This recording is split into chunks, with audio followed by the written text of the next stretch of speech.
Assalamualaikum warahmatullahi wabarakatuh. Nama saya Sinta Widya Ramadhani. Saya dari kelas 1 kelas E. Di sini saya akan menjelaskan sedikit mengenai tahapan penanganan perkara di persidangan. Yang pertama, perkara di persidangan tata usaha negara secara umum. Tahapan yang pertama ialah pemeriksaan pendahuluan. Di sini pemeriksaan pendahuluan sendiri terbagi menjadi 3, yaitu pemeriksaan administrasi di kepaniteraan, yang kedua dismissal prosedur oleh ketua PT-UN, yang ketiga pemeriksaan persiapan. Dalam pemeriksaan administrasi di kepaniteraan, setiap gugatan yang masuk awalnya akan ditangani dari segi ketatausahaan, terlebih oleh staf kepaniteraan. Karena sejak masuknya gugatan sampai dimulainya pemeriksaan gugatan di muka persidangan, berlaku fase mematangkan perkara, yakni suatu masa periode penelitian dan pemeriksaan di mana suatu gugatan yang masuk itu dibuat untuk dapat diperiksa atau disidangkan di muka sidang yang terbuka untuk umum. Yang kemudian pemeriksaan pendahuluan meliputi penelitian yang bersifat administratif oleh kepaniteraan, di antaranya panitera, wakil panitera, panitera muda perkara. Dilanjutkan dengan pengumuman naskah-naskah resmi yang berkaitan dengan perkara, pengumpulan keterangan-keterangan, dilakukan pemeriksaan oleh para ahli atau pejabat tertentu dengan tukar-menukar pendapat, dalil-dalil dan pendapat masing-masing pihak diharapkan akan diperoleh gambaran yang makin jelas mengenai perkaranya. Yang kedua ialah dismissal prosedur oleh Ketua PT-UN. Terdapat dalam pasal 62 Undang-Undang Nomor 5 Tahun 1986. Ketua pengadilan berwenang memutuskan dengan suatu penetapan yang dilengkapi dengan pertimbangan-pertimbangan bahwa gugatan yang diajukan dinyatakan tidak diterima. Dalam hal pokok gugatan itu nyata tidak ada dalam wewenang pengadilan. Syarat gugatan terdapat dalam pasal 56 tidak dipenuhi oleh penggugat sekalipun telah diberitahu dan diperingatkan. Gugatan tidak didasarkan alasan-alasan yang layak. Apa yang dituntut dalam gugatan sebenarnya sudah terpenuhi oleh keputusan tata usaha negara yang digugat. Gugatan diajukan sebelum waktunya atau telah lewat waktu. Yang ketiga ialah pemeriksaan persiapan. Terdapat dalam pasal 63 Undang-Undang Nomor 5 Tahun 1986. Pemeriksaan persiapan ini terbagi menjadi 5 tahapan. Yang pertama, sebelum pemeriksaan pokok sengketa dimulai, majelis hakim wajib mengadakan pemeriksaan persiapan untuk melengkapi gugatan yang kurang jelas. Yang kedua, dalam pemeriksaan persiapan, hakim wajib memberikan nasihat kepada penggugat untuk memperbaiki gugatannya dengan data yang diperlukan dalam jangka waktu 30 hari. Yang ketiga, dapat meminta penjelasan ataupun surat-surat resmi yang ada kaitannya dengan keputusan yang disengketakan kepada badan atau pejabat TUN. Apabila dalam waktu 30 hari penggugat tidak memperbaiki gugatan, maka dapat mengakibatkan gugatan dinyatakan tidak dapat diterima. Yang keempat ialah pemeriksaan dismissal dilakukan di luar sidang di muka umum baik oleh majelis sendiri maupun hakim komisaris atas permintaan majelis. Yang kelima ialah tujuan pemeriksaan dismissal untuk dapat meletakkan sengketanya dalam peta, baik mengenai objeknya, serta fakta-faktanya, maupun mengenai problem hukumnya yang harus dijawab. Tahapan yang kedua ialah pembacaan gugatan. Pembacaan gugatan ini terdapat dalam pasal 74 ayat 1 Undang-Undang Nomor 5 Tahun 1986. Pemeriksaan sengketa dimulai dengan membacakan isi gugatan dan surat yang memuat jawabannya oleh hakim ketua sidang. Dan jika tidak ada surat jawaban, pihak tergugat diberi kesempatan untuk mengajukan jawabannya. Yang ketiga ialah pembacaan jawaban. Terdapat dalam pasal 74 ayat 1 Undang-Undang Nomor 5 Tahun 1986. Pemeriksaan sengketa dimulai dengan membacakan isi gugatan dan surat yang memuat jawabannya oleh hakim ketua sidang. Dan jika tidak ada surat jawaban, pihak tergugat diberi kesempatan untuk mengajukan jawabannya.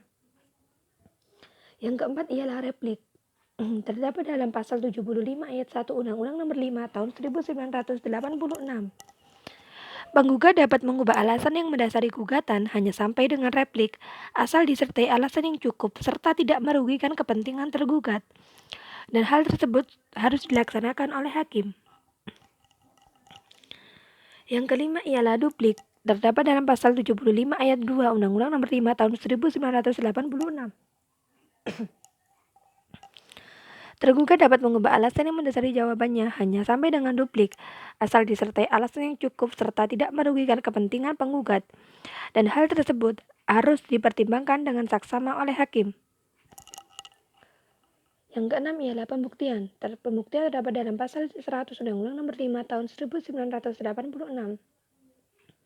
Yang dapat dijadikan alat bukti dalam persidangan ialah surat atau tulisan, keterangan ahli, keterangan saksi, pengakuan para pihak, dan pengetahuan hakim. Yang ketujuh ialah kesimpulan. Kesimpulan terdapat dalam pasal 97 ayat 1 Undang-Undang Nomor 5 Tahun 1986.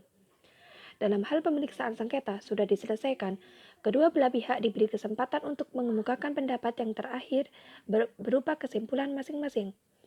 Yang kedelapan ialah putusan.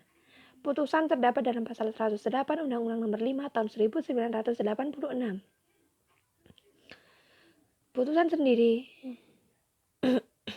sendiri terbagi menjadi beberapa bagian, yakni pertama pembacaan putusan. Putusan pengadilan harus diucapkan dalam sidang terbuka untuk umum. Kemudian apabila salah satu pihak atau kedua belah pihak tidak dapat hadir pada waktu putusan pengadilan diucapkan atas perintah hakim ketua sidang, salinan putusan itu disampaikan dengan surat tercatat kepada yang bersangkutan. Kemudian tidak dipenuhinya ketentuan sebagaimana dimaksud dalam ayat 1 berakibat putusan pengadilan tidak sah dan tidak mempunyai kekuatan hukum. Tahapan selanjutnya ialah materi pembuatan putusan terdapat dalam pasal 109 Undang-Undang Nomor 5 Tahun 1986. Yang pertama ialah kepala putusan harus berbunyi demi keadilan berdasarkan ketuhanan yang Maha Esa. Yang kedua harus terdapat nama, jabatan, kewarganegaraan, tempat kediaman atau tempat kedudukan para pihak yang bersengketa. Yang ketiga ringkasan gugatan dan jawaban tergugat yang jelas. Yang keempat pertimbangan dan penilaian setiap bukti yang diajukan dan hal yang terjadi dalam persidangan selama sengketa itu diperiksa. Yang kelima alasan hukum yang menjadi dasar putusan. Yang keenam, amar putusan tentang sengketa dan biaya perkara. Yang ketujuh, hari, tanggal putusan, nama hakim yang memutus, nama penitra, serta keterangan tentang hadir atau tidak hadirnya para pihak. Sesi yang ketiga ialah amar putusan. Terdapat dalam pasal 97 ayat 7 Undang-Undang Nomor 5 Tahun 1986.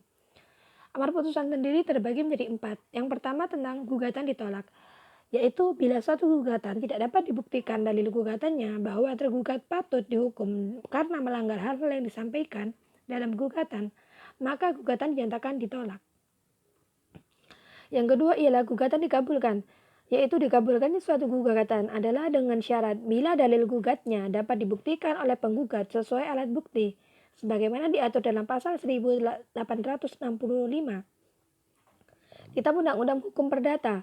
Yang ketiga ialah gugatan tidak diterima, yaitu bahwa ada berbagai cacat formil yang mungkin melekat pada gugatan, antara lain gugatan yang ditandatangani kuasa berdasarkan surat kuasa yang tidak memenuhi syarat yang digariskan pasal 123 ayat 1 seperti tidak memiliki dasar hukum. Yang keempat ialah gugatan gugur. Gugatan gugur sendiri ialah apabila para pihak atau para kuasanya tidak hadir pada persidangan yang telah ditentukan, meskipun telah dipanggil secara patut. Selanjutnya ialah perkara di persidangan tata usaha negara secara khusus. Terdapat menjadi 4 bagian. Yang pertama penyalahgunaan wewenang. Terdapat dalam pasal 21 Undang-Undang Nomor 30 Tahun 2014. Keputusan dan atau tindakan yang ditetapkan dan atau dilakukan dengan mencampur adukkan wewenang. Yang kedua ialah fiktif positif. Terdapat dalam pasal 53 Undang-Undang Nomor 30 Tahun 2014. Keputusan dengan sendirinya menjadi berakhir dan tidak mempunyai kekuatan hukum. Keputusan yang dicabut tidak mempunyai kekuatan hukum dan pejabat pemerintahan menetapkan keputusan pencabutan. Yang ketiga ialah keterbukaan informasi publik. Terdapat dalam Undang-Undang Nomor 14 Tahun 2014. Informasi adalah keterangan, pernyataan, gagasan, dan tanda-tanda yang mengandung nilai, makna, dan pesan, baik data, fakta, maupun penjelasannya, yang dapat dilihat, didengar, dan dibaca, yang disajikan dalam berbagai kemasan dan format sesuai dengan perkembangan teknologi informasi dan komunikasi secara elektronik ataupun non-elektronik. Yang keempat ialah pengadaan tanah untuk kepentingan umum. Terdapat dalam Undang-Undang Nomor 2 Tahun 2012. Instansi ialah sebagai lembaga negara, kementerian dan lembaga pemerintahan dan kementerian, pemerintah provinsi, pemerintah kabupaten atau kota, dan badan hukum milik negara yang mendapat penugasan khusus pemerintah.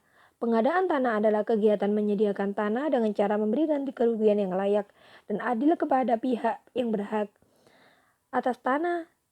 Hak atas tanah adalah hak atas tanah sebagaimana dimaksud dalam Undang-Undang Nomor 5 Tahun 1960 tentang Peraturan Dasar Pokok-pokok Agraria dan hak lain yang ditetapkan akan undang-undang.